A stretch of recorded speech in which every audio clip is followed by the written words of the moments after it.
Take one. You're watching the QUESTionaire podcast. What can they say? You are checking out the QUESTionaire. What's your name again? The QUESTionaire. Would you like to have questions? I don't got it. I'm not that guy. Submit yourself. Super fun and entertaining. This is the questionnaire. Shit. Once upon a, would you just imagine? Yeah, imagine, ladies and gentlemen, this is the questionnaire. Yeah, I'm your host, Jay Clark, aka the Unknown Factor. Yeah, we're gonna get into all kinds of things. They might have a cherry on top. We gotta get a little sweet with our co-host in the house, Eric Olcsvery. Yeah. Did I get the last name right? You were close. See, that's when I said it, and I was like, The berry's on brand. It's all good. Bear. Oh, see, it's also, wait. Whatever, man. Why do all you creators have hurt my head? Well, some of you don't. I can't say that because then there's like Stephen Grant that we just had on just a little bit ago, and like it's Stephen Grant. Like, how much simpler of a name can you get as far as like if you can't pronounce that, you're not from North America, I would say. You know what I mean? Just saying. Or if you are, it's very, very south of Central. But that's not my point, right? We got Eric in the house. We're going to chat a couple things. But he ain't the guest. Have you co-hosted before? You co-hosted before. Yeah, I have. Yeah, duh. Look, there's been a lot. Season 3's rolling. I think we're in the high teens, all right? I'm not exactly sure where. But it's going to get deep, and it certainly isn't junk. And hopefully, nobody busts a time machine out of the cereal box, because, I ain't trying to go back. I'm trying to go forward. Yeah, because I'm a bit of a monster. I might have come from the abyss. But the gentleman writing something just to that ilk is none other than Scott Wojcik. Hey, gentlemen. What's going on? Hanging I out. don't know, man. Yeah. Screwing up Just names. chilling.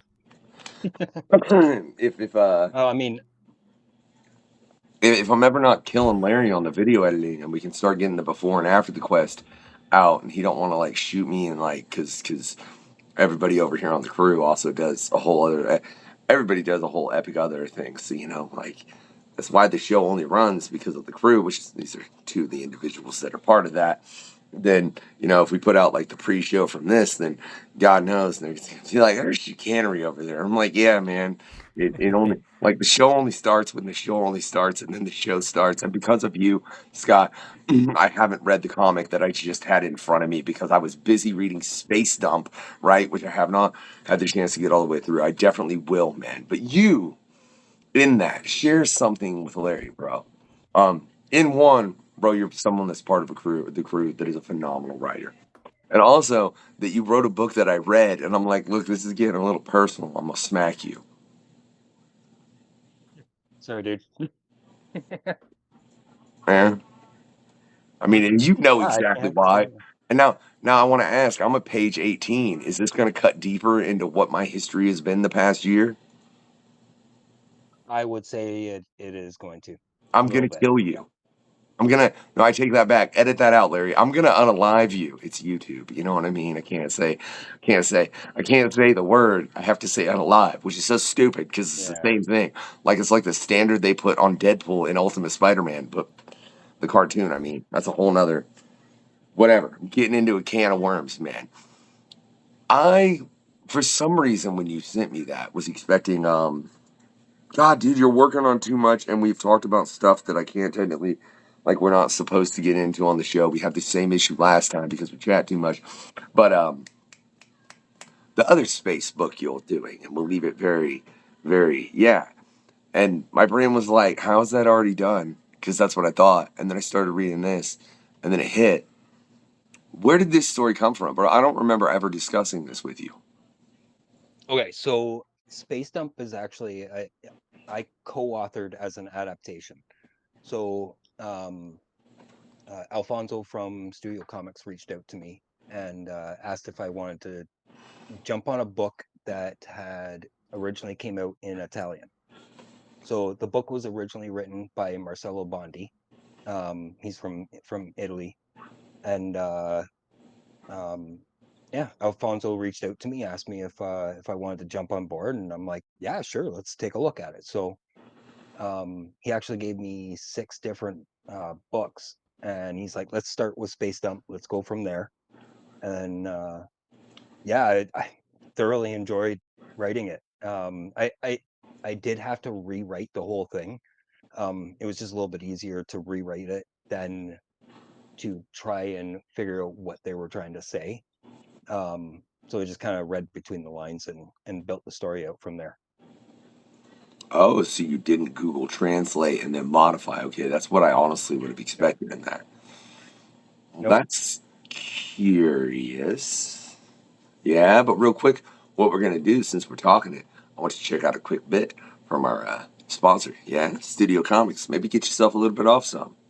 We need to restart this whole commercial because people could probably hear Pokemon in the background. Please check out this amazing promotion that we have prepared with the questionnaire. I'm the unknown factor. This right here is the obscure fragment. Are watching this show Yeah, I'll do editing. with the questionnaire. So we've edited this awesome commercial to get y'all. 90% off. We are not giving 90% off. No, I mean 9. How about 20? The only thing that you have to do is enter that code that you have right there. 9. No, 20. 10. How about 20? I'm printing your comics today with Studio Comics Press. Just use this code right here, right here, right here. Look, I put it somewhere. All right, it's probably actually right here, right here, right. It's right under your chin. It says Quest 24. That code you gotta enter in our website, and then you will get a whipping discount of 20% in any of the items or products that we have on the website. 9. 20. 9. 20%. 9. All right. 9. He wants to give you 9% off. I, as well as Alfonso over there on Studio Comics, want to give you 20% off. You can get it right there with this amazing code. Just enter it right here. Yeah, just right there. There. Use that code over at Studio Comics to get 20% off. Thank you very much. This is a special one for all our friends of the questionnaire. Type in Quest 24 when you check out, man. You can figure out the percentage you'll get right then because it'll show in your order. Yeah, right? 9% off. It's 20%. The Questionnaire, the best current comic book podcast existing around. So happy to have Studio Comics as our very, very first sponsor. Say Studio Comics! Studio Comics! Don't forget to share, like, subscribe, and do all the stuff that you have to do. I'm the Unknown Factor with the Questionnaire. Make sure you check it out. Yeah, we're back. Check it out, man. Like I said, 20% off your comics, right? Quest 24. All you got to do is put it in on that website, and there's a link in the description. If I included it, sometimes I'm bad about including links. Hopefully, there's a link to Scott's stuff, right? I don't know, right? It might be. I don't know, Scott. Like, for real, right? So that's one of 7 books, though, that you're doing, man. Can you tell us anything about the other 6? No, with Alfonso. Sure. No, not yet.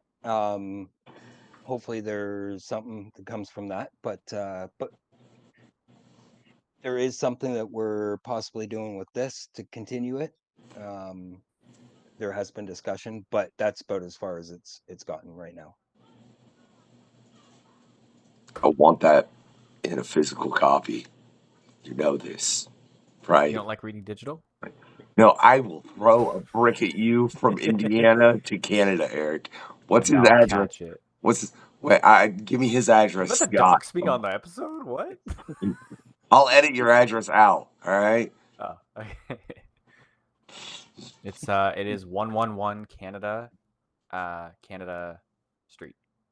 It's 111 Canada Street, comma USA. Because but sorry, we're not bringing that joke back. All right, I already kind of I'll let it slide for now. I already kind of ran it into the ground when all that crap actually happened. But whatever, we're not getting into politics, man. But I'm curious with what you're doing with Space Junk. Dude, that seems like it has a very political undertone. You say there's a conversation about continuing it. Are you going to be the direct writer and continuing it? Possibly. So me and Marcelo have spoken about it. There has been conversation on. I had a few ideas, and I pitched it to him because I think he originally did this like 10 years ago. Didn't have any plans to do any more of it. So I had an idea, pitched it to him. and he is open to it. So I think it's one of those, like, once he finds the time to speak to the artist and see if he's interested in still drawing it, then we would kind of move from there. And that's interesting and something I don't think a lot of people think about, especially when you're not talking about like the big two. I think what I'm about to go to even goes into when you're dealing with image books because they're all created around it, almost everything else. I base this on conversations I've had with a lot of people, including you two gentlemen. The need to coordinate because, like you said, he's got to talk to the artist in that regard to see if he's interested. And then I don't know how you got Eric to draw your madness. I'm really curious. Like, I don't know how I do it either. Coordination. Oh, sorry for him. Man. Yeah. Please. No, you know what? There was a point where I had like a whole bunch of scripts sitting in front of me, and I kind of was like looking at the different scripts that I had, and knew that, like, Eric and I didn't know each other really well. We just, at the time we were just acquaintances, and with Monster of the Abyss, it was one of those. I was looking at what Eric was doing and how he was progressing, and I thought, it would be interesting to get him on Monster of the Abyss because each short story was a different genre. And I thought it'd be kind of cool to see his artwork change throughout the genre and showcase himself as an artist. So I kind of looked at it not just from the writing, but from the art standpoint too. And so I sent the scripts to Eric, and Eric was like, "I'm on it. Let's do it." Well, right I don't away. even remember thinking about it. I remember just saying yes instantly. It's been a cool experience though, especially like our coordination has been a huge part of this. But in terms of what you were saying, like the change not only in genre, but like I've grown quite a bit as an artist this year.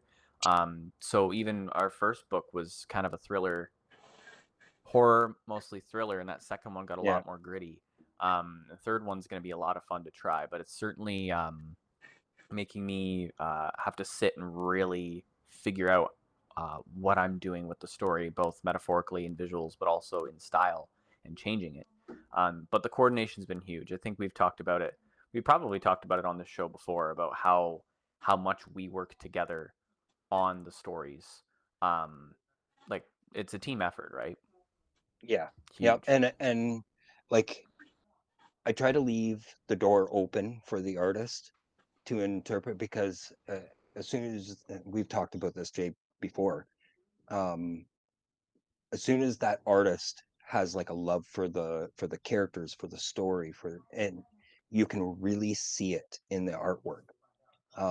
We talked about it with Lean, and it very much shows in Monster of the Abyss with Eric's work. and no, I fully agree as far as that. And then you got to also keep in mind that I cover the conclusion through a lot of conversations with actually both of you gentlemen that if you hand Eric a 16-page script, he'll turn it into 24 or more. I have to dial it down. This is true.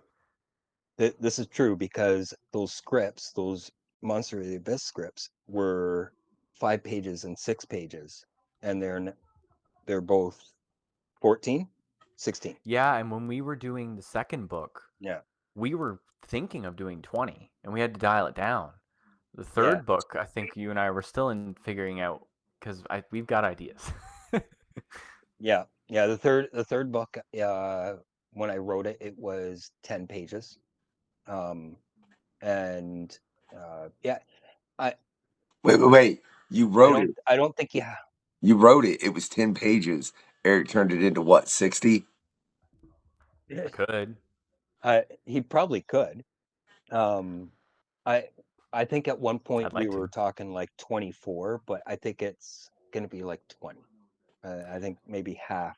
And we haven't storyboarded it yet. That's the thing. And I think that's what I like about how we're making books. We're not trying to cap ourselves particularly. And when you're really pushing for a series that means more than just Stuffy's getting, tortured. But you're looking for more, not just visual metaphors, but also metaphors that, kids can read into and enjoy. You have to do more than just speech, right? And I think that's why we work so well together, because my favorite part about comics is how curated you can make panels and visuals and the way your eye moves. And when that happens and we have enough freedom to be like, yeah, let's make it 60 pages, then yeah, you can really screw around and make amazing artwork. Yep. And And then he makes my writing look amazing. That's how I see it.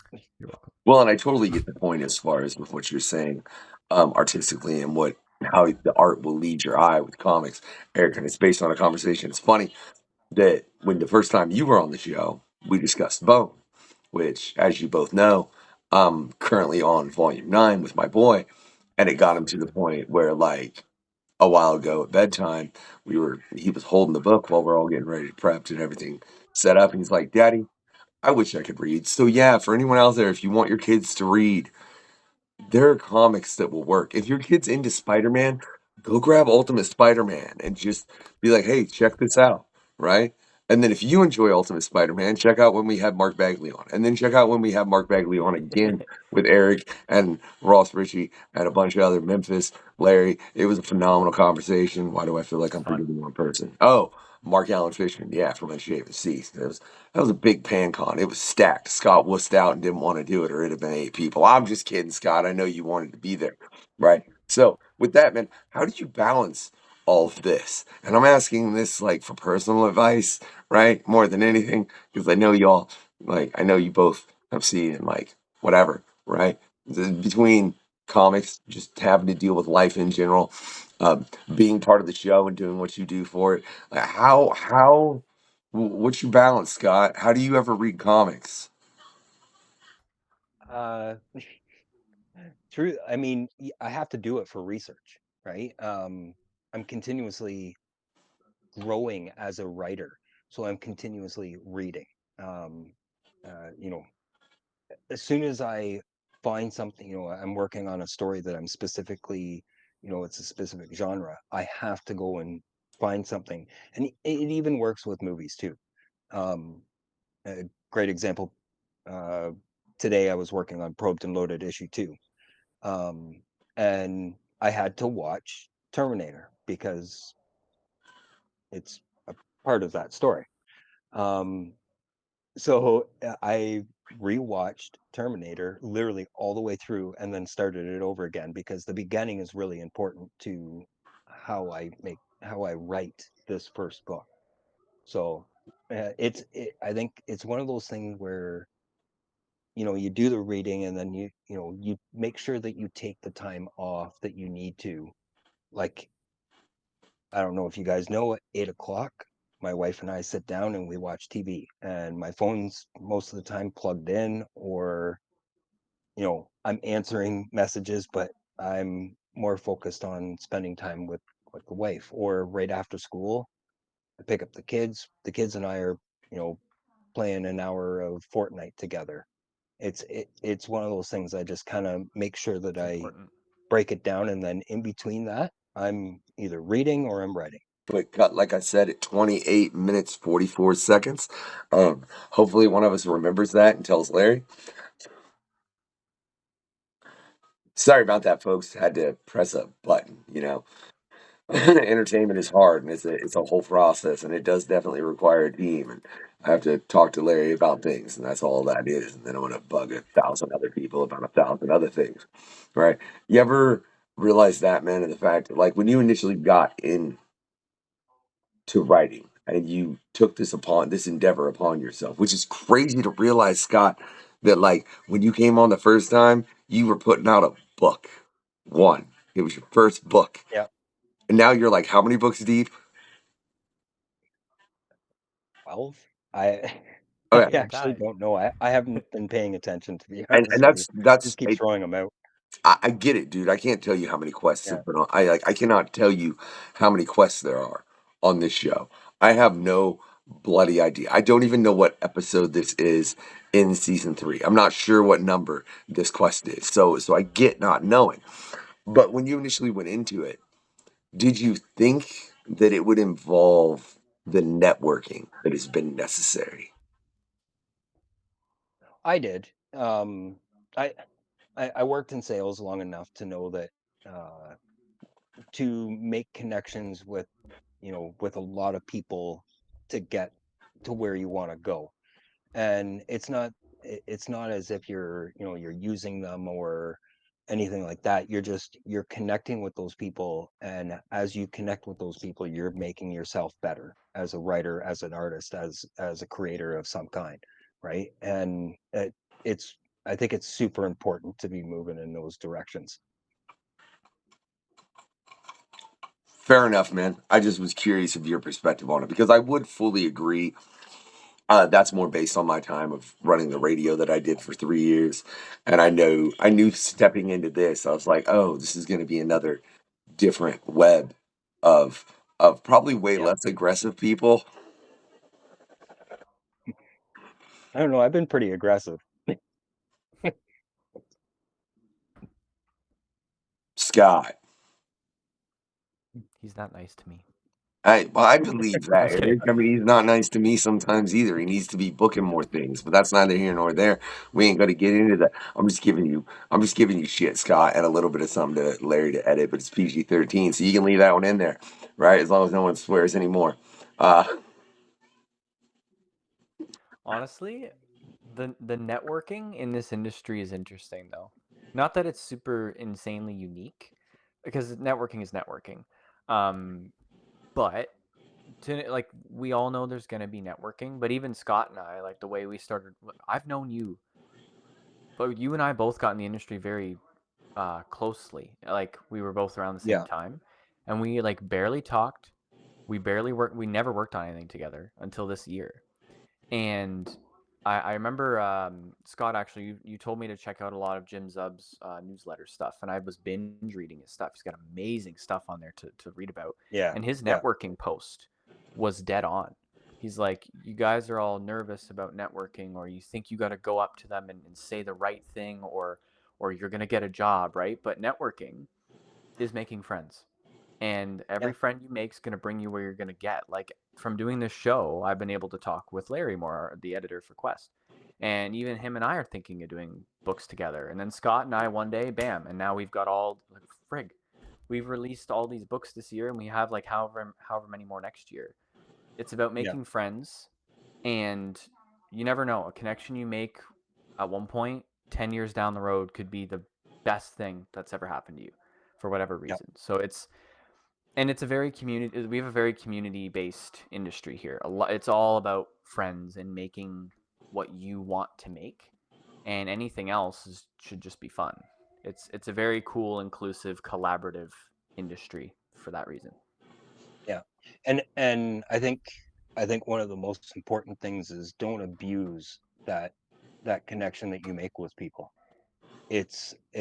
There is a lot of people that do it. They make friends with, they chat once with one person, and then they just keep firing emails or firing messages trying to They think, ooh, I finally got the connection. Now give me what I want. Yeah, and you just make Why you talk- friends hey, with these people hey, because why- they all love the same thing. Why are you talking about how I be booking this show, Scott? Huh? Why are you talking about how I be booking this show? Don't bring that up. That's behind the scenes. We ain't supposed to talk about that. All right? Don't worry about how.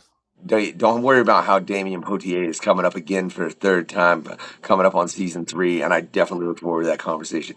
Damien is always a fun chat when I got Damien on. So don't worry about that and the fact that You're telling me I've been networking wrong the whole time? Yeah, man, you have to apply an absurd amount of pressure. Maybe that's just the hip hop side of me.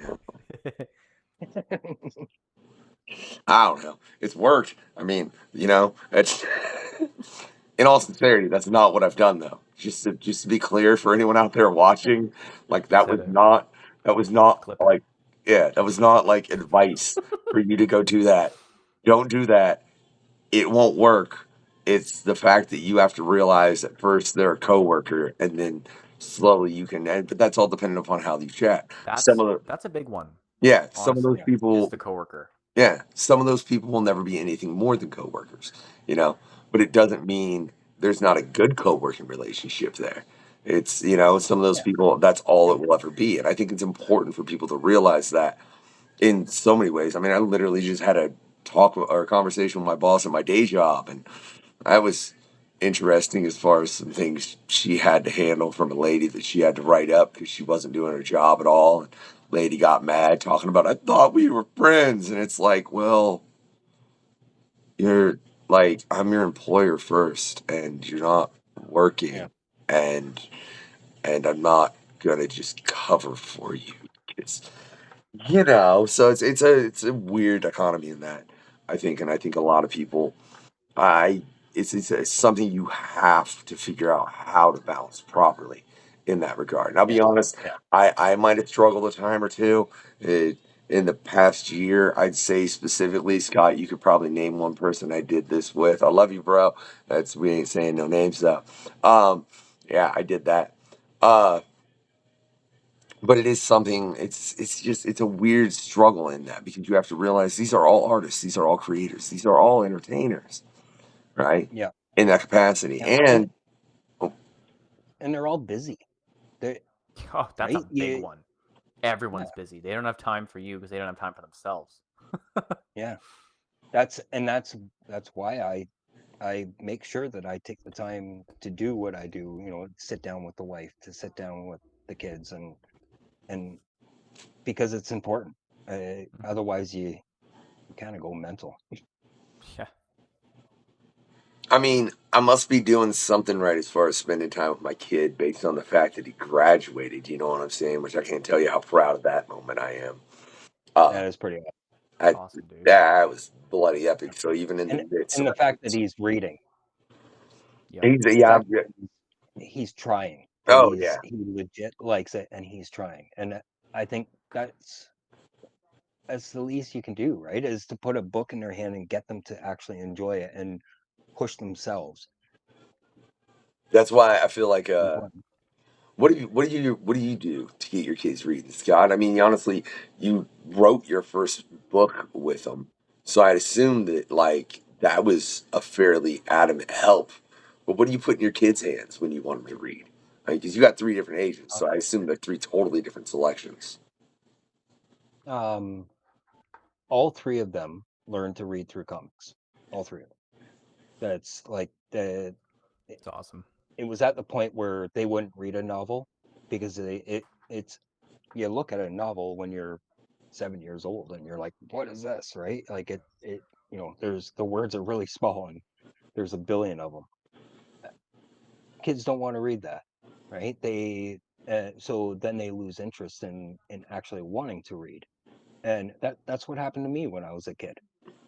I didn't want to read. I was like, why am I going to read 200 pages of just words? And I didn't read comics when I was a kid. So all three of my kids were handed comics, and all 3 of them learned to read on their own. Did you hand them different comics, or was it the same one in all 3? No, different comics. What do you remember the first comic you handed each one of them respectively? Ashton got Batman. Nice. Raina actually, I want to say that it was a Wonder Woman in there. She actually spent a long time reading Wonder Woman. But it wasn't like, the same volume or anything. It was just, went to the dollar store, grabbed a book out of the bin and went home. Hayden was probably Spider-Man or Iron Man, something like that. Yeah. But I know Batman was big for Ashton. He thought he was Batman for the longest time. So did I. That's awesome. Terrible choice. I'm sorry. Batman is a bad role model, okay? He's the best. No, look, okay. We're not having this discussion. No. We're going to get into it right now. because No, we're not. no, we are because look, I recently read the All in the Family, right? The Joker story where he cuts off his face, all of that, blah blah blah blah blah. Oh, And we're soon going to be having a special coming up. I got our arrangement with my boy and with you, Eric. We're going to discuss both, but that's a whole other side note. But I've been thinking about getting into this. We're going to get into it a little bit because I think it's interesting as a story. It shows. no, you're wrong.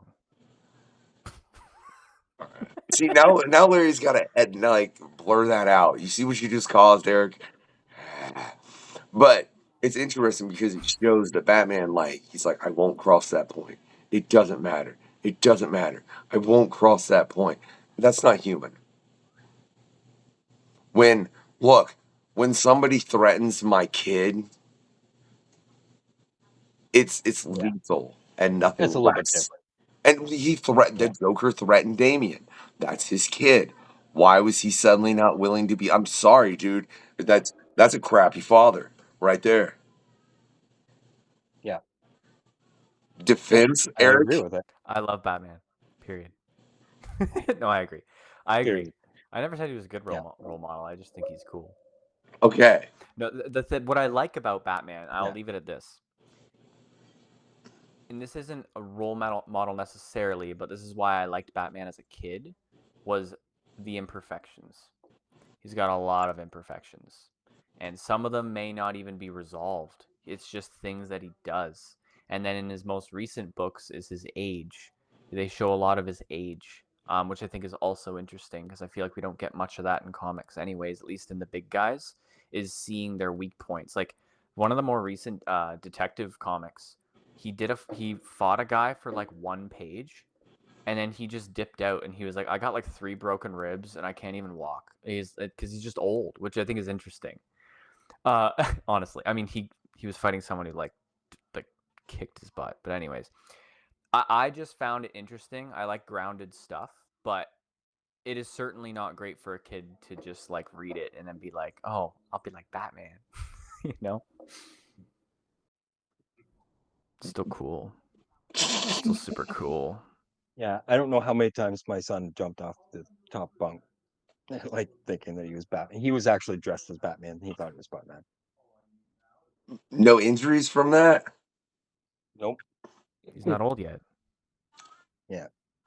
He hasn't turned 42 and looking to rupture Achilles. So.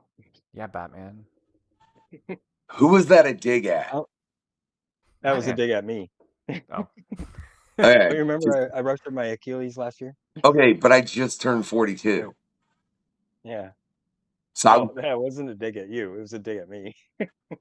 whatever, man. I'm feeling the 42. You know what I mean? But it's okay because that's the answer to the life, universe, everything, right? Everybody remember that. When you hit 42, I think you gain a little bit more sense, or you get real senseless. It's one or the other.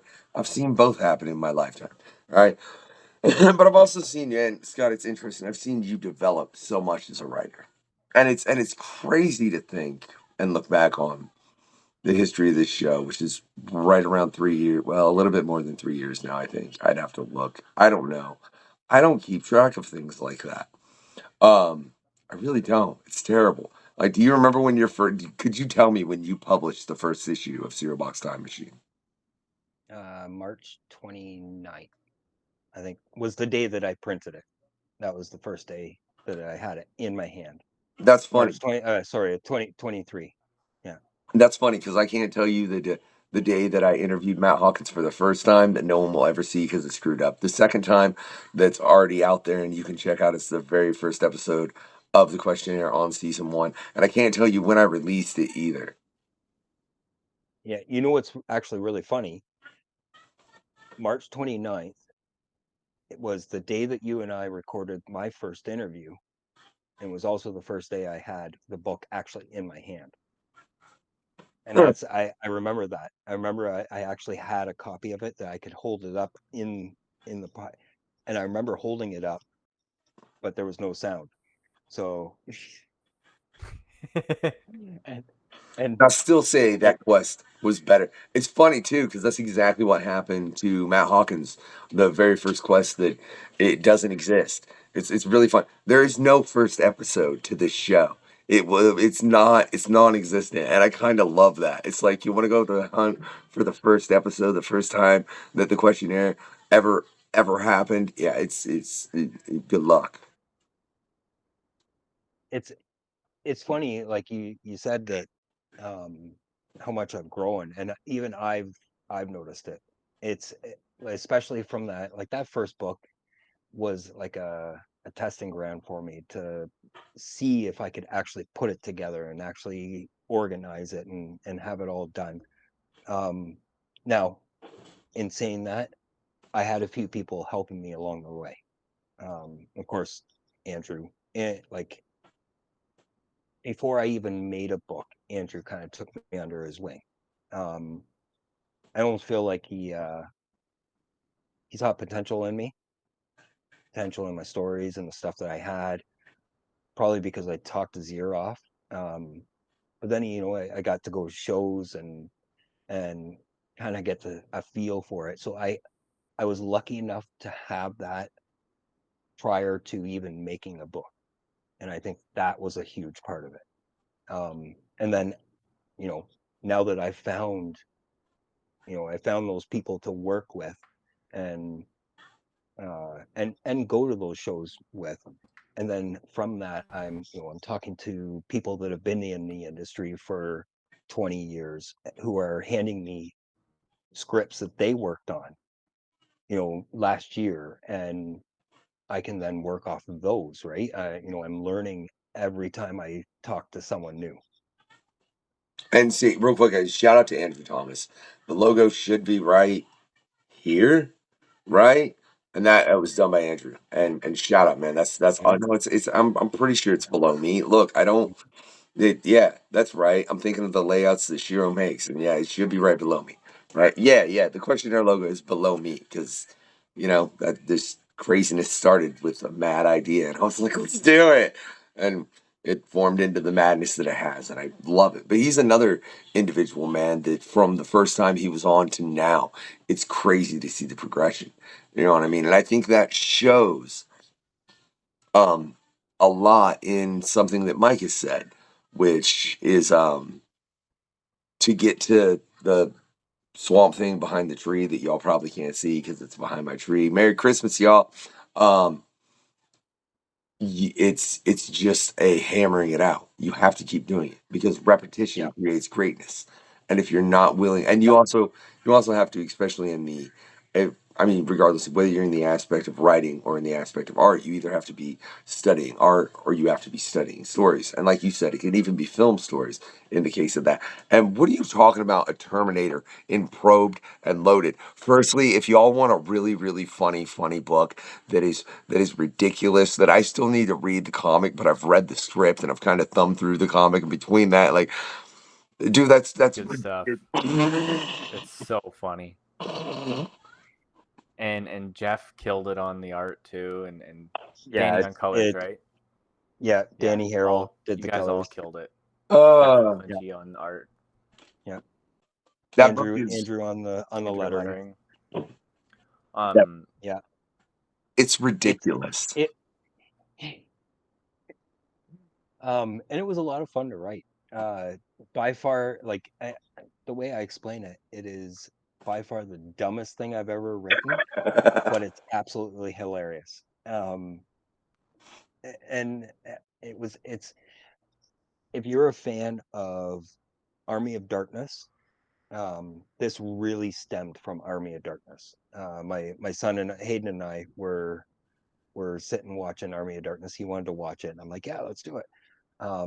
Halfway through the movie, I literally paused the movie and I wrote down pretty much, like, I didn't write the whole script there, but I wrote the breakdown of the story in my notepad that was sitting beside me. And then we played the rest of the movie, and I want to say it was the next day. I literally wrote the whole script the next day. I knew exactly where I wanted to go with it. And it was just a matter of, again, doing research, finding the right lines to put in the right spot, because it was very slapstick humor, but also pulling nostalgia from movies of the past, and that was a lot of fun because there was a lot of nostalgia on that one. Look, it's funny you say Army of Darkness because the two films that would come to mind to me in comparison to that would be one, Naked Gun. I was Like, just about to say that. yeah, It's the first OG thing I thought of. classics, and Hot Shots. Yeah, it. I always feel that there's a little bit of Duke Nukem in this. Yeah. Yeah, there's that cocky, like cockiness from the main character. He's like, oh, yeah, right? Like that's as soon as I was writing this, I'm like, what if like this guy gets abducted by aliens and like beats the shit out of him and is just cocky the whole time? Why not, And right? that's exactly what. Seriously the dumbest thing I've ever written, but it's great. It was a lot of fun. And I now have 8 more planned out. But I'm doing it.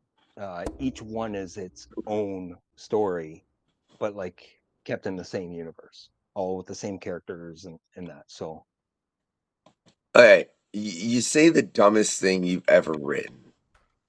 Okay. I don't know that I can agree. Okay, uh-oh. because oh man, my phone. I see. I touched something and my phone did something, and it's fine. Don't worry about it, Larry. Don't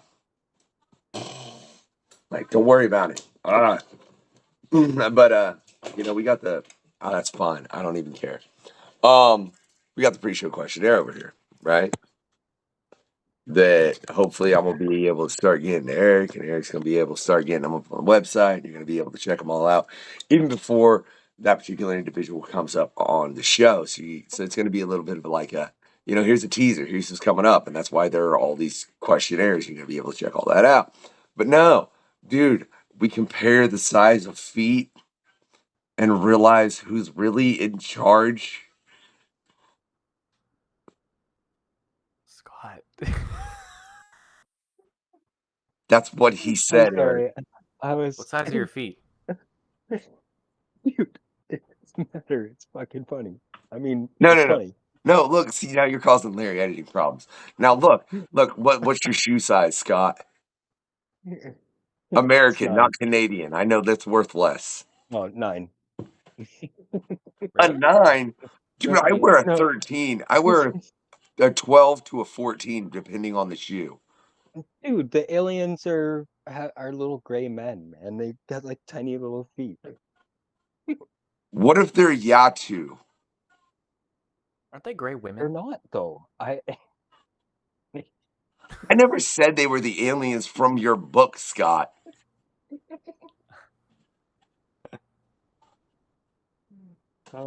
That's the best part. He's trying to have a. I'm not saying it. We're trying to keep Your it. writing skills have really grown, Scott. I was slapping on that. Really, Eric. Really, or really. Yeah, I don't want to hear about Scott's growth. Okay, he can keep that between him and his doctor. All right, for the love of God. I didn't bring up his growth. You did. You what? You just. All right, so I got 3 more things for y'all to do. Right, we're wrapping. I'm done. I don't want to be talking about growths on the show of any kind.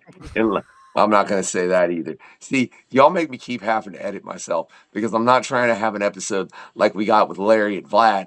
And it's like you got to pay for being a subscriber on the site, even watch that episode because things that were said, there were things said. Yeah. What do? You ever be having a conversation with somebody on a professional level and you say something and you're like, Of course. I tell them they got to pay for it. Multiple times.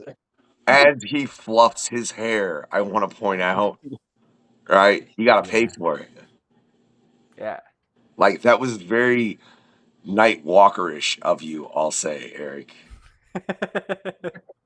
I didn't know you did that. But hey, to each their own. It is Canada. I'm pretty sure it's like not that illegal, right? Or is it? I don't know. Let's talk about Scott's writing growth again. No, why you keep bringing up his growth? All right, back to your Because, writing. Just his listen. writing.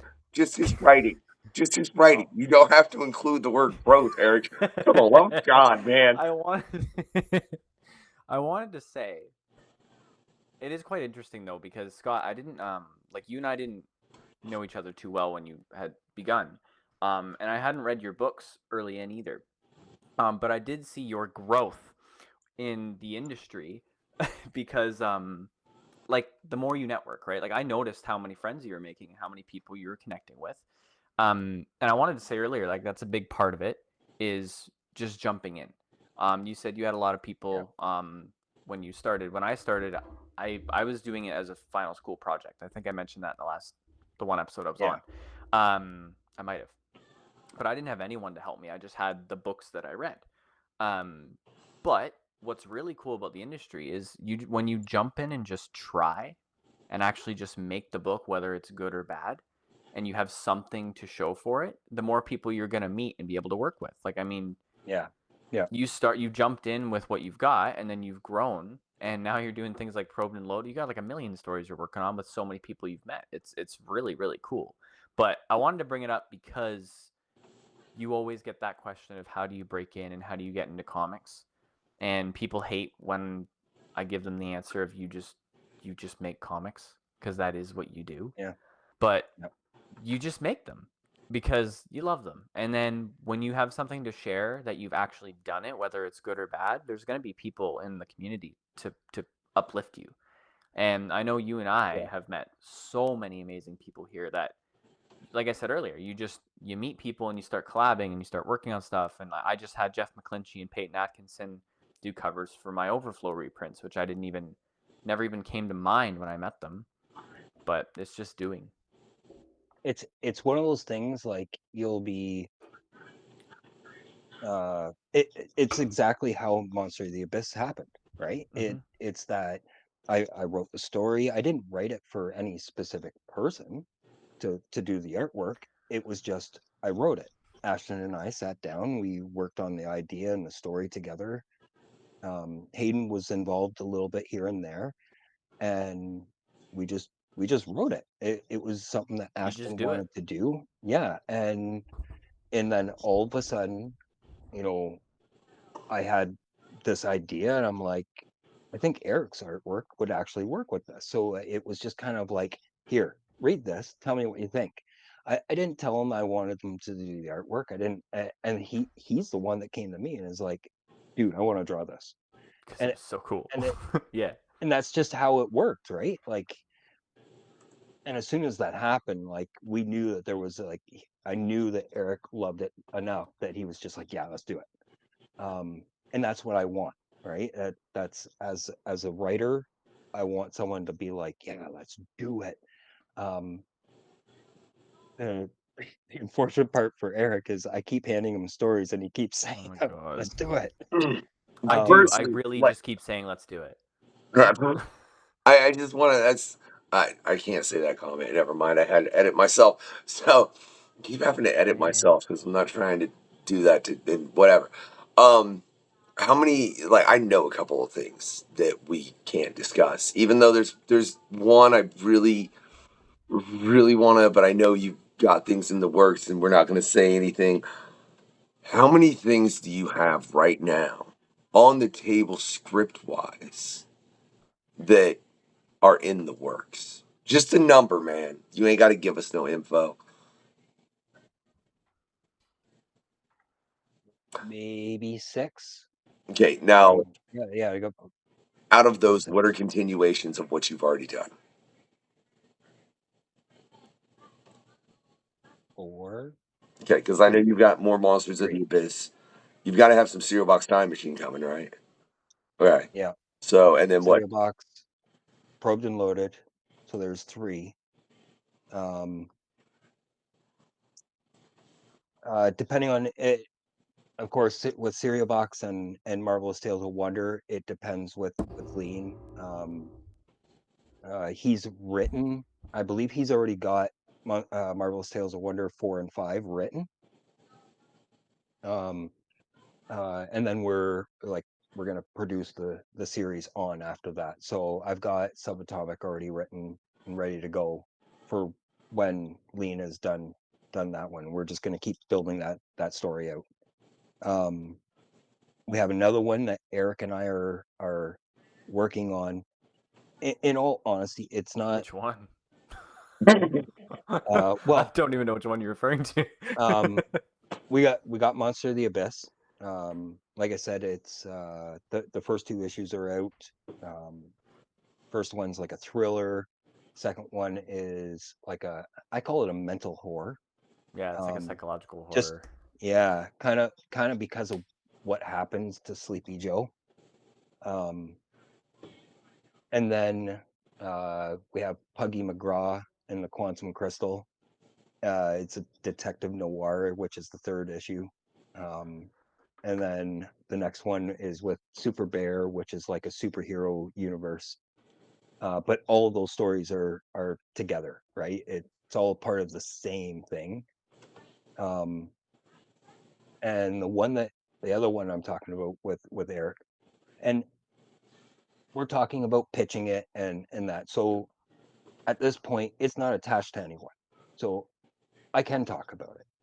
And Eric has done the artwork for it. I'm actually going to showcase it here. I don't know how well it's going to show. Do you want me to? I can grab my. Oh, you've got the colored version. Yeah, no, that looks okay. That's the one I'm talking about, right? Yeah.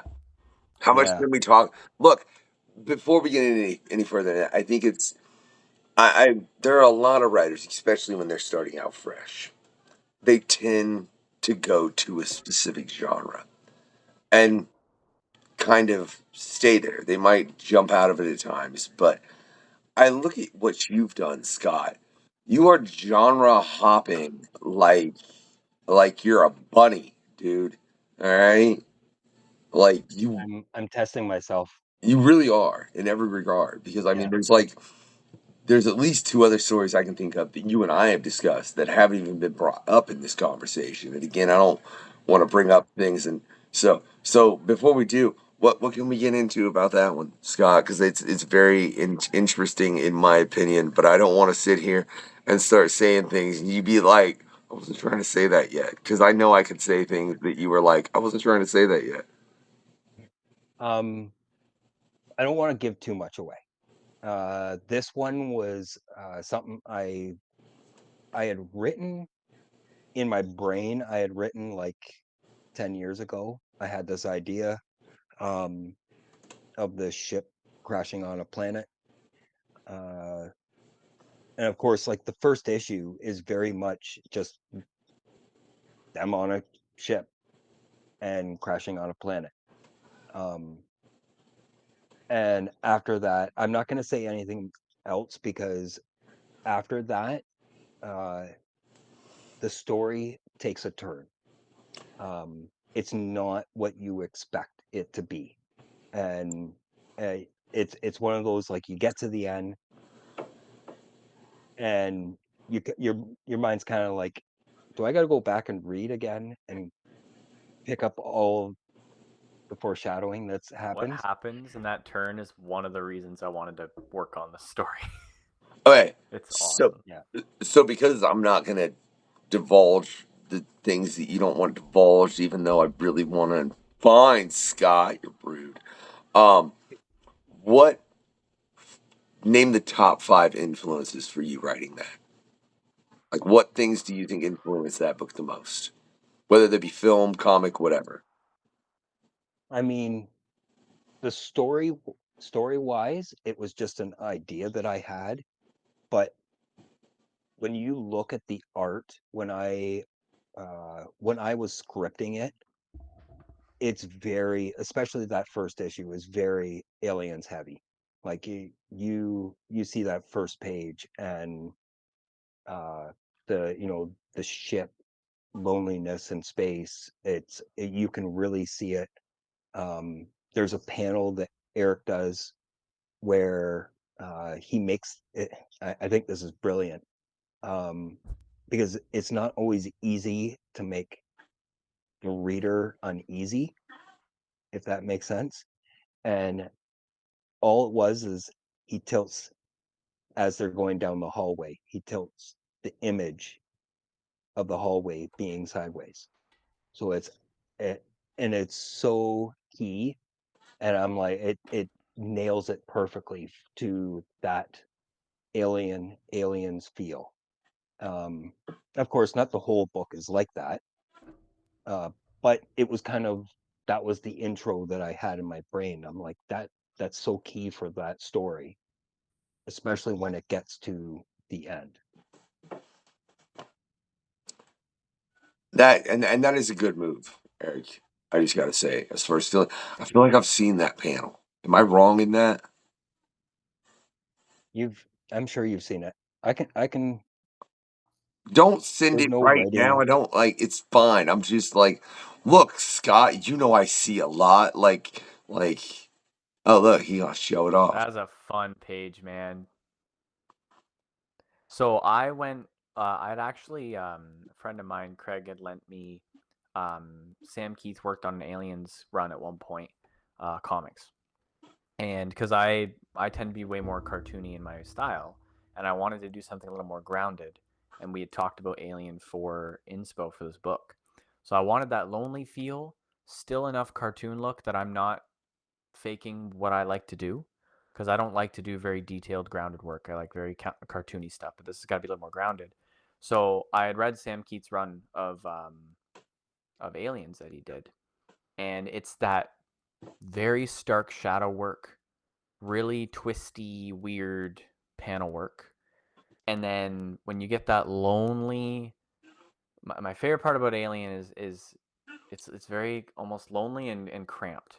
Like you feel like you're in that ship. You know you're so deep in space. You're just like, there's no way you're getting home right now. You are in space. And I wanted that. We both wanted that look and feel for this. And it was, I mean, and I can't take all the credit because obviously Scott's writing, but also Danny's color work. Yeah, killed it. Danny's color work is amazing. He really added the he perfect knew, tone for it.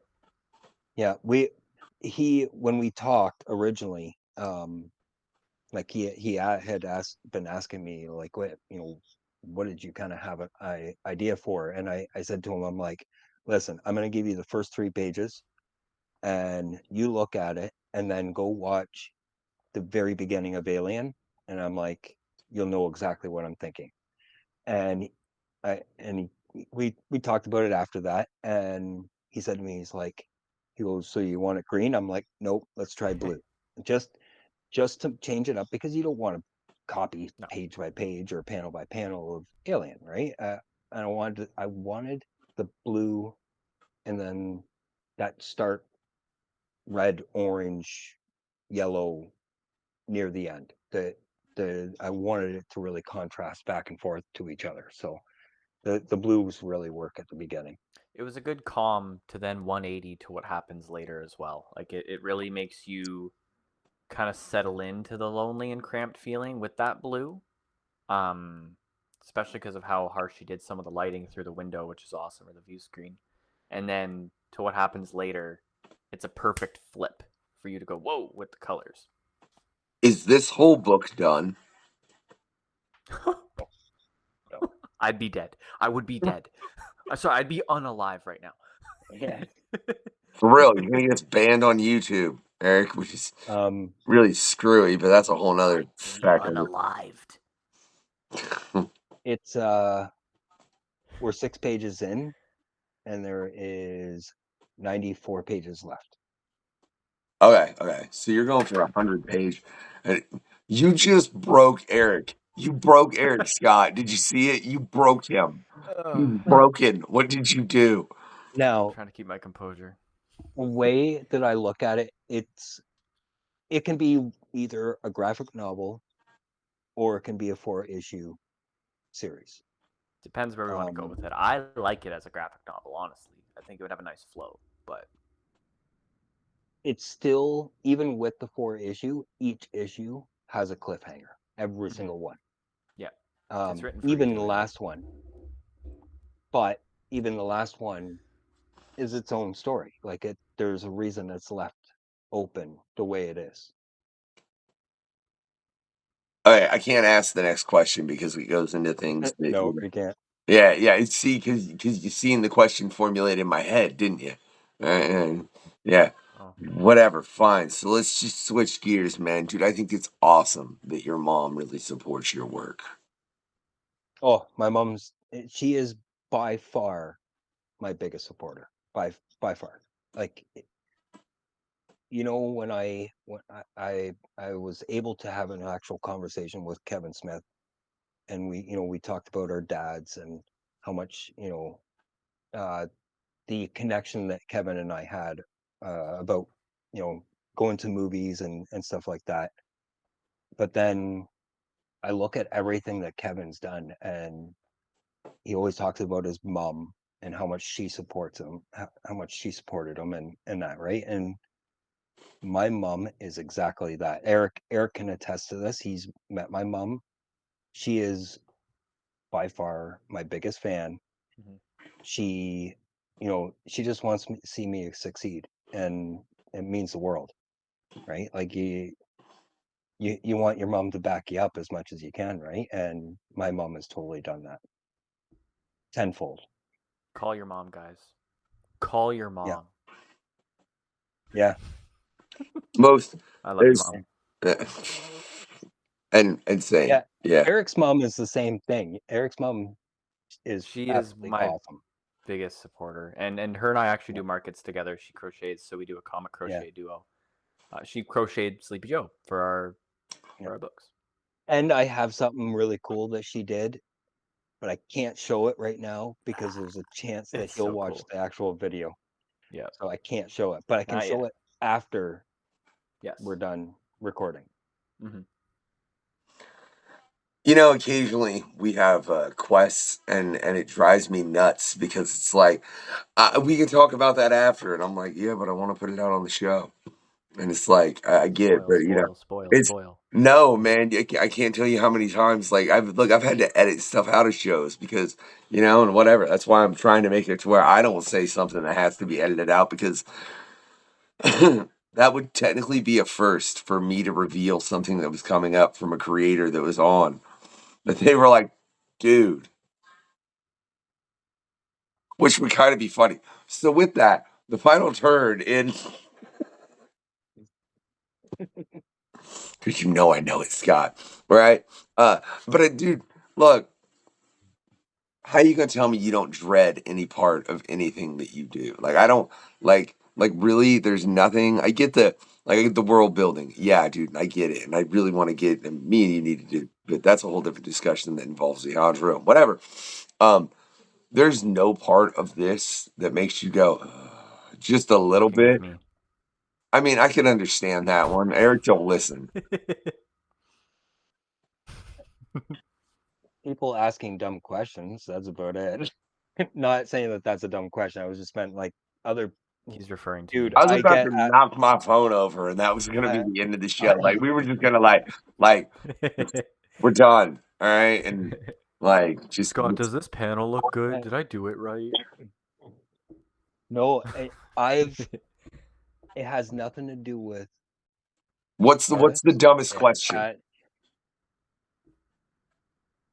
Just like it's not like questions directed at me even. It's like stuff written on Facebook that I read, and it's like, seriously? Did you just ask that question? But they're asking the question for a reason. I should look at it that way. But it's something so simple to look up yourself. And I mean, I look at it like this. I learned that most of like that first book that I put together, I had to learn all that prior to even making it, right? And you have people asking super simple questions on Facebook that drives me nuts. I'm like, go to Google. Well, do, like do, in do, this do, this industry, people want a magic answer. They Yeah, want that and magic I'm in or my comic's just done answer. It's very apparent. yeah, I don't yeah, get that. But yep, look, as yeah. someone, I'm pretty sure you guys are both aware that like I'm not on social media as much as I should be, based on the fact that I am the showrunner of the questionnaire. Like I'm not on like there are days where I don't log on to any social media at all, like at Good for all. you. Yeah. Like, but no, dude, it's bad. I need to promote the show more. Like, Well, Yeah, but I don't even take the mentally, time to it's do good that, for you. huh? Mentally, it's good for you I mean, I not to know be it's involved. yeah, I know it's good for my brain. I'm dealing with enough, which y'all are aware of, that like I don't have time for stupid questions because sometimes people hit me up on Messenger and I'm like I just literally before we even started this show had a rapper hit me up about like with a little, which as far as I'm concerned it's spam. You know what I mean? Like, dude, I've told you, like, stop it. You know? But I want to know, like I said, basically, 'cause I don't go to social media, man. Just give me examples. What are some of the real dumb questions? I know there's a couple stuck in your head. Can you say them without someone knowing who it was and you annoying them? How about that? Like now you put me on the spot. I can't, like, everything just gone. Duh, that's what I do. Have you not watched or been on the show, Scott? And I ask that knowing that you've watched and been on the show I don't know how many times. Like, come on, I put people on the spot. It's stuff like, how do I make a connection with an artist, or you know, how many panels should be on my page, and here's the script, right? And then, like, these are things that you go in, if you want to know how many panels you put into your script on each page, you got to go in and start reading scripts written by comic creators, and then not just that, but grab the script and the book and put them side by side and understand the process and the breakdown of how they built it out, right? It's there's there's small things that they can do themselves where they don't need to ask the question. Like Eric said, everyone, they figure that there's like a, magic wand that's just gonna wave it and it's gonna fix everything for them. The thing is, I've seen some like I like to look at threads or whatever of people talking about comics and how they make them and who they collaborated with, and I'll even look, like, as an artist, I'm looking around for other freelance jobs or books to work on with people and whatnot, and I'll see a lot of interesting comments of like, well, how do you do this properly, or why can't I do this? Or one guy, I might have said it on the show, I don't remember. One guy posted and he was like, I made 3 books and none of them are selling and I'm a failure and this, that, and the other, and why can't this work, whatever. And the first top comment, and it is the best comment out of the whole thread, was, you don't make comics to get super rich and famous. You make comics because you like and or love comics. So, Scott, when you bring up these dumb questions, they are dumb. You can be ignorant and be curious. I've had people ask, how many panels should I put on a page? That's a great starting question because it's a good question. But if you read comics, you can gauge that. Like Watchmen Yeah, does the grid, right? Or there's some comics that do like freaking 15 panels on a page. And actually, the origin story for Absolute Batman, I believe, yeah, had like crazy amount of panels, but depending on your script and your project, it works. Some of the best comics, yeah, Hellboy, yeah, there's 3 panels on the page. But you shouldn't be so hung up on it that you're not going to start your book. You should be so excited to make a absolutely. comic because you love comics and you've read books and you go, I love how they do this. Why don't I try it? That's when the dumb questions become really freaking irritating because you should love the medium enough to just try or innately know.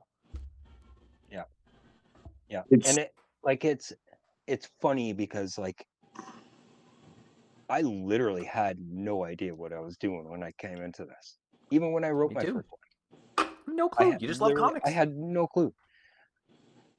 I had read comics for a couple, like 5, 6 years, maybe 7 years prior to that. But I had watched a lot of movies. Mm-hmm. And yes, they are majorly different when it comes to scripting, but they also aren't that different when it comes to scripting. It's easy to break down in your brain panel by panel. And this is why I say I like working with artists who are like laid back, and they kind of will see a vision that you're trying to portray, and they go, well, this page can be built out into 2 pages, and then boom, all of a sudden you have 2 pages from your 1 page that you've produced. Your 5-page script could be 16, Scott. Well, and I think that's an interesting point. And going back to someone who you said was a great influence on you, that being Kevin Smith, if memory serves, wasn't his first Daredevil run with Joe Quesada? Okay. And I know there was a conversation that happened between Joe and Kevin in that regard, where Kevin was like, I don't know how to write a comic book script. And he's like, just write how you write, man. I've got it. And he wrote a movie script, and that's how Kevin got his first comic. Yeah, that's how Kevin Smith's first comic came to be. And it was just a conversation between the artist and the writer, as far as knowing that he could just write it that way, and the artist being able to interpret it. Yeah. So I think that's important, and I do think that's something that people don't think about. No writer writes the same. You know what I mean? I think it was when we had Bagley on, he was talking about, you get a script from Fabian, and it's like 80 pages. He was kidding, obviously. I don't think it was that thick. Maybe he wasn't kidding. I don't know. We need to have Fabian back on. Be like, Bagley said you turned in 80-page scripts for 24-page comics. What is wrong with you? That's cool. Scott. That's not. Dude, if he handed you an 80-page script and told you to turn this into 24 pages, yeah. See, there's going to be a fight between 2 Canadians, and we're going to broadcast it live on the questionnaire. A. And then we realize they're both just too nice, and the fight never Let me get my happens. hockey sticky. Sorry, sorry. So sorry. Oh, God. Listen here, bud. I do think that's important that people realize different writing styles, and what you guys have both said. It's the fact that if you want to do it, do it. Like, look, I was like, I want to conduct interviews again. And I ran a radio for 3 years. And I have a love for comics. And I was like, if I'm going to do this,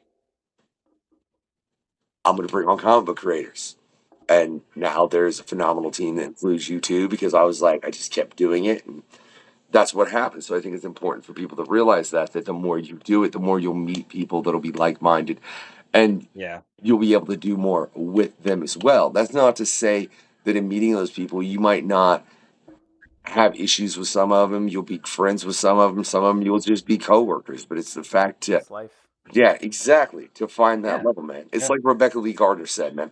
Life is hard, but you can't be afraid to. Well, she said she scared the normies, and when she said that, I was like, you can't be afraid to scare the normies, right? But I mean, actually, I would like to add on to that. I know this is a writing-heavy episode, but I mean, it can relate to art and writing. And we had just said it. You need to just jump in, but there is no right way to do things. I won't talk about it much, but before the show we were talking about conventional art standards and what is seen as professional or as good, or roll our eyes. But in the end, it's those who break out of those norms and push those conventions that get you further.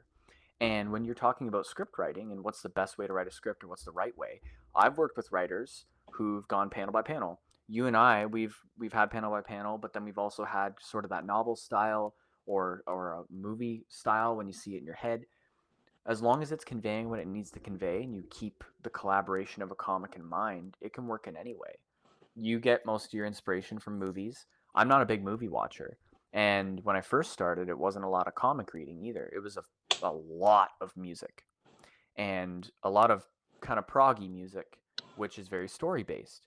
and seeing those stories in my head and connecting lyrics and specific notes and specific chord progressions made me love sequential art, honestly. It's what pushed me to make my books. I see what you're going to bring up. Either Yeah. way, there's no right way to do anything. And if there were, we'd have a lot of boring, similar books. So Yeah. you just gotta I don't push. know how well this is going to show, but okay. Monster of the Abyss So number cool. 2. Eric took this page and put it into 2. And the idea I had was it was already good as it is. Eric made it 10 times better. And he made it a double page spread. And that's Sleepy Joe having his memories and soul sucked out of him.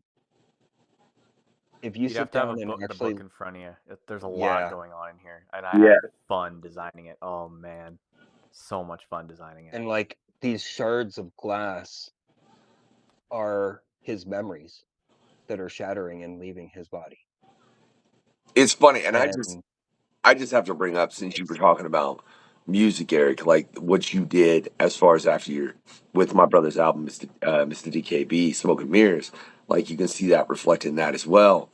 You know, as yeah, far as from listening to the music and everything that came about from that. So I think that's an intricate. That's the thing that a lot of people don't think about is how music can affect. Oh, Um, huge. oh, yeah, big it's time. do you? So I'm curious, Scott, when you're writing, what do you vibe to? Because I know Doug Wagner listens to really like things you wouldn't think he was listening to more than anything when he's writing what he writes. I don't know how else to say it. All right. When you're writing or when you're listening to disco and you're writing plush, I don't, you know what I mean? Like whatever, Doug, it's fine. I Yeah. love you, but it's not the thing I would have I expected. can relate. Yeah. Well, so what do you listen to, Scott? Does it vary? Does it Okay. depend on what you're writing? It is definitely varied. Um, uh, it really depends. If I'm Monster of the Abyss, I was listening to like I don't know if you know Mr. Ballin podcast. He talks like creepy stories and stuff like that. Um, I Yes, also love Scott. the Yes, sci-fi. yes, Scott.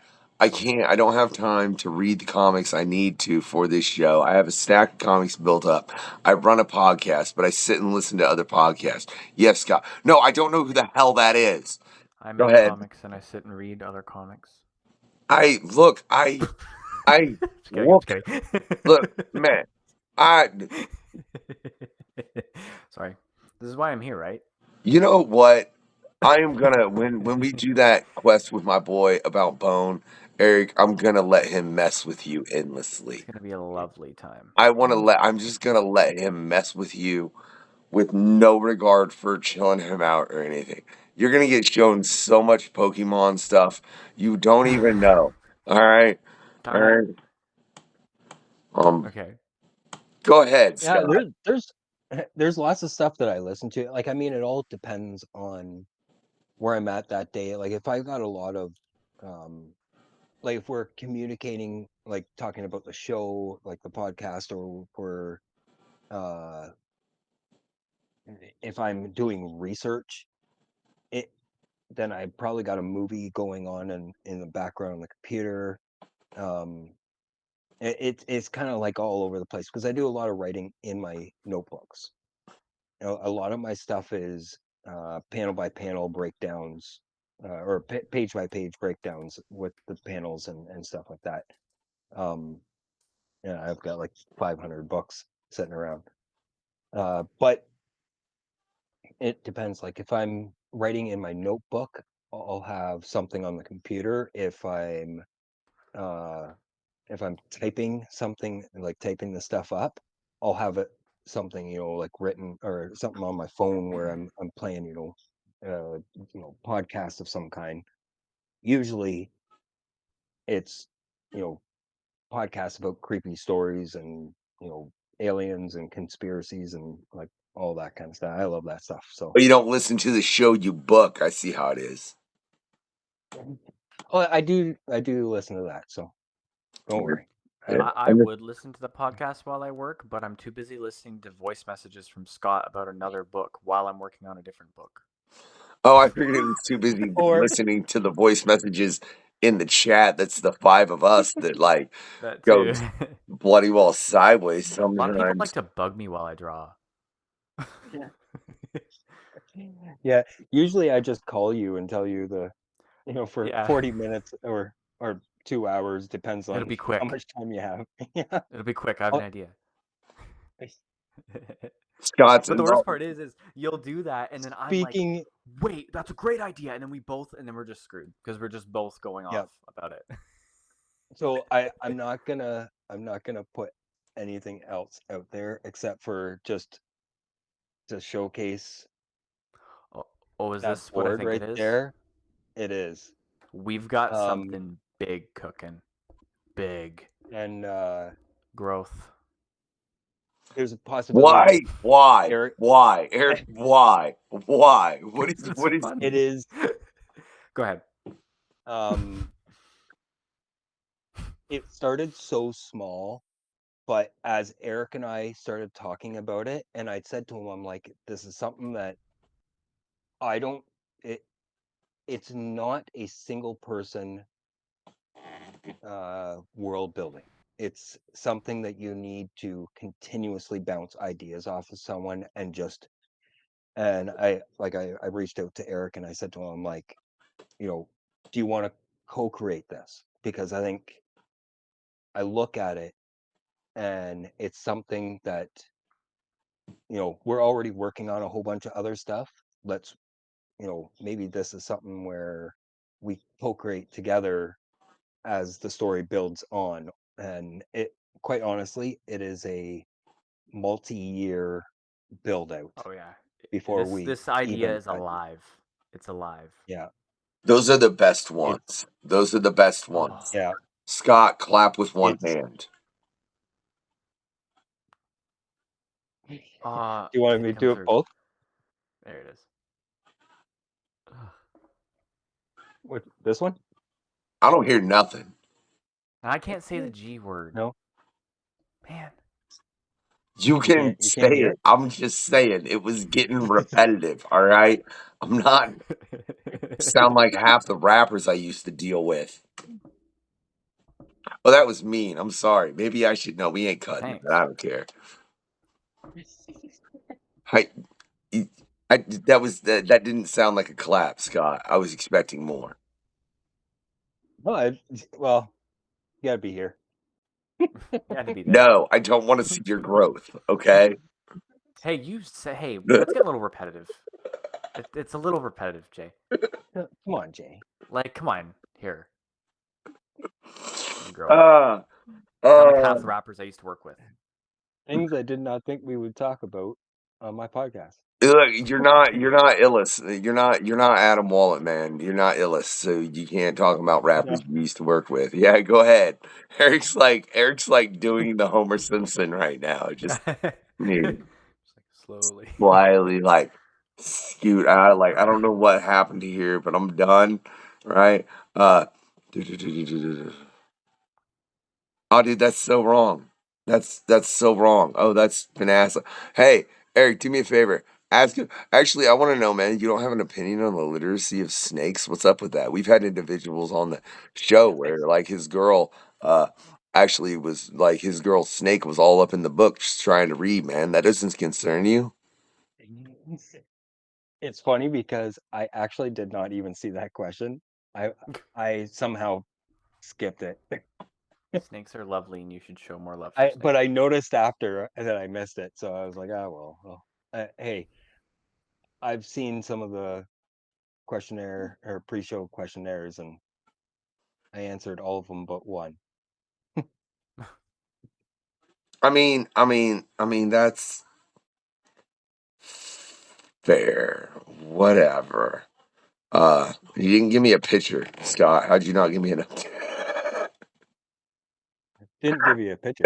Now I'm just giving you hell about how you answered the questionnaire more than anything else. I'll be real honest, but I do love that. Don't tell anybody. Don't let anybody tell you how and what you can write. I like that, man, and I think that's an important thing that that creators trying to get into this need to understand. It's like, because when we had Rebecca Lee Gardner on, and I highly recommend you all check out that quest. It was phenomenal. She writes novels for 3rd to 6th graders. And funnily enough, I found her based on a post Doug Wagner shared, which, if you think about the fact that I just said she writes books for 3rd to 6th graders, and I found her because Doug Wagner shared something. Yeah, that's does not compute. Beep Bop Murder. That's one of her books. So, but I do think that's important because that's something she went into as far as just changing what she's Yeah. doing. Do you ever think, like, what would you do? Because I mean, you've in the almost 3 years now. Yeah. Okay, yeah, it'll be 3 years in August next year, right? It Probably be 4 will next be year, right? 'Cause yeah. I'm on my way going to into 5th. yeah. I'm going into year 4 in March or Right. April. Whatever. Right I at apparently don't know stable. how long I've been running this show, and that's what that Yeah. boils down to, because I should be able to Yeah. reference that off that based on the earlier conversation, but I bloody well can't. Yeah. At any point, like, what would you do if you just noticed like a downhill? Would you be willing to just take a hard right turn and just try something ever completely different? Like, you ever thought about perhaps writing something in a novel style? I have. I what we've talked about it. My Western. I have taken a hard right turn, and I'm actually going to try and write it as a movie script. So